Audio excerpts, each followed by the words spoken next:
नमस्कार. नमस्कार. आपला परिचय? मी रुपेश दामोदर तळस, भावली जागी, तालुका जिल्हा अमरावती. तालुका अमरावती, जिल्हा अमरावती. बर. Mobile number? 94-031-71-965.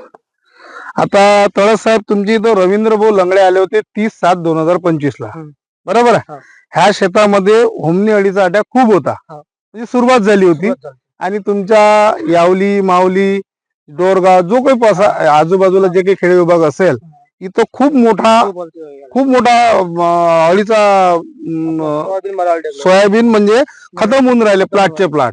त्याच्या मागे होमनी अळीमुळे तुमची तुरी पण खतम होऊन राहिली.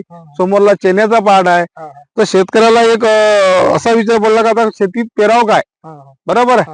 अशासाठी तुम्हाला सरदार ऍग्रीकेम कंपनीचं जो न्यूट्रीटॉप आणि कार्बोविटा, त्याचा तुम्हाला डेमो दिला होता. न्यूट्रीटॉप 30 मिली आणि कार्बोविटा 30 मिली. तुम्ही ह्या सोयाबीन मध्ये डेमो म्हणजे ड्रिंचिंग केली, तर तुम्हाला रिझल्ट काय भेटले? छान भेटले. 80% रिझल्ट भेटले.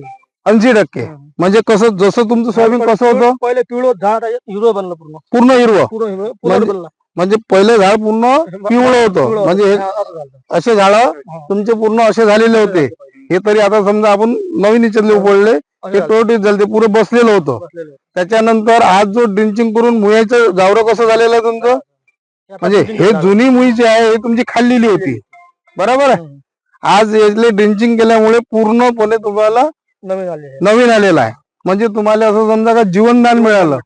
म्हणजे आज हे केमिकल मध्ये अशा गोष्टी मिळत नाही. बऱ्याच लोकांना फिप्रोनिल, फॉस्फेट असं सोबत बरंच काही केलेलं आहे, पण कोणाचं सक्सेस झालेलं नाही आहे. पण जिथं आपण हे डेमो टाकलेला आहे, आज आपण माऊली मधले तळस साहेब जे आहे, तर हे यांचं शिवारा यावलीमध्ये येते काय, शेत डोरगाव मध्ये येते. तर याच्यामध्ये जो जीवनदान मिळालं, तर हे न्यूट्रीटॉप कार्बोविटामुळे. तुम्हाला शेतकऱ्याला काय सांगूशी वाटते न्यूट्रीटॉप कार्बोविटा बद्दल? औषध एकदम छान आहे, रिझल्ट छान मिळाले. मी म्हणतो वापरायला पाहिजे, प्रत्येकाने वापरायला पाहिजे. म्हणजे आज जो शेतीचा नुकसान होऊन राहिलं, बरोबर आहे, हे होणार नाही. तुमचं डहाके साहेब, तुमचं मत काय बोलते ह्या औषधीबद्दल? ह्या औषधांबद्दल कास्तकारांना खूप फायदे मिळून राहिले. नाही तर बरेचसे प्लॉट होमनी अळीमुळे नष्ट झालेले आहे. तुमच्यापाशी बरेच शेतकरी येऊन राहिले, काही औषधी आहे का याच्याबद्दल?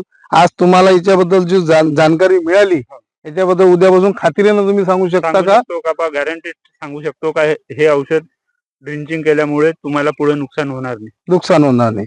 आणि तुमचा जो विक्री आहे, सरदार परफेक्ट जो विकता, त्याच्याबद्दल शेतकऱ्याबद्दल म्हणजे शेतकरी तुम्हाला रिपीट कसं काय मागते ते? कारण की त्याचे सोयाबीनची वाढ, कॉटनची वाढ आणि सोयाबीन मध्ये ब्रांचेस, पराठीमध्ये ब्रांचेस, त्यांना खूप चांगले रिझल्ट मिळाले, म्हणून तो एकाली दिल्लत दुसऱ्याला घेऊन येतो का बा याला हे औषध देणे. बरोबर आहे. म्हणजे तुम्हाला सरदार परफेक्ट सगळ्यात मोठी डिमांड आहे तुमची इथं. आज दुसरी डिमांड तुमची इथं न्यूट्रीटॉप कार्बोविटाची होईल.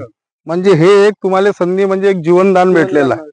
आज असं बाजारात औषध नाही आहे होमनी अळीसाठी, पण आज तुम्हाला आपण प्रत्येक शेतकऱ्याला हे रिझल्ट दाखवून राहिलो. आणि प्रत्येक शेतकऱ्याला सोयाबीन वाचायचं असेल, तूर वाचायचं असेल किंवा चना वाचायचं असेल, तर प्रत्येकानं यूज करायला पाहिजे, बरोबर आहे? चेना पेरायचं असेल तर वावर तुम्ही उदीन तयार करून स्प्रिंकलर मारा, नंतर तुम्ही पट फवारणी करा, म्हणजे तणनाशक सारखी. तर अशामध्ये तुम्हाला म्हणजे होमनी अळी जो निघाल्यानंतर जो त्रास होते किंवा पिकं खतम होते किंवा रिझल्ट भेटेपर्यंत 6 दिवसात जो नुकसान होते ते होणार नाही, बरोबर आहे? त्याच्यात ड्रिंचिंग होणं नाही, त्यापेक्षा पट मारणं चांगलं आहे, बरोबर आहे? अधिक काही शेतकऱ्याला काही सांगायचं आहे तुम्हाला? वापरायला पाहिजे बस, ठीक आहे. काही तुमचं मनोगत आहे? कालचे डेमो वगैरेचं काही मनोगत सांगता? कालचे डेमो आता ओल नव्हती, त्याच्यामुळं काही फरक दिसून लागत नाही. आता आपण कालच टाकले ना. तर डेमोला आता इथं फरक मिळालेलाच आहे. इथं ओल होतं त्या दिवशी, जे टाकलं त्या दिवशी ओल आहे. आपण जे मारलं काल, त्याच्यात जे त्या कास्तकाराची तूर आहे, त्याची तूर वाचू शकते. कारण का आता आपण काल मारलं आहे, त्याचा रिझल्ट आपल्याला 2 दिवसात भेटणार. बिलकुल 100%. पण त्याची तूर वाचू शकते ना. वाचू शकते जर त्याची तूर. पाणी आलं पुढं जर मारलं आपण हा. तर तूर वाचू शकते. तूर वाचू शकते. आता तुमच्या गावात रोटाटर मारले बाबा. हा. काय हरकत नाही. धन्यवाद दादा तळस साहेब. हेच जर औषध 15 दिवसाच्या अगोदर जर मिळालं असतं तर एवढं कास्तकाराचं नुकसान कास्तकार झालं नसतं.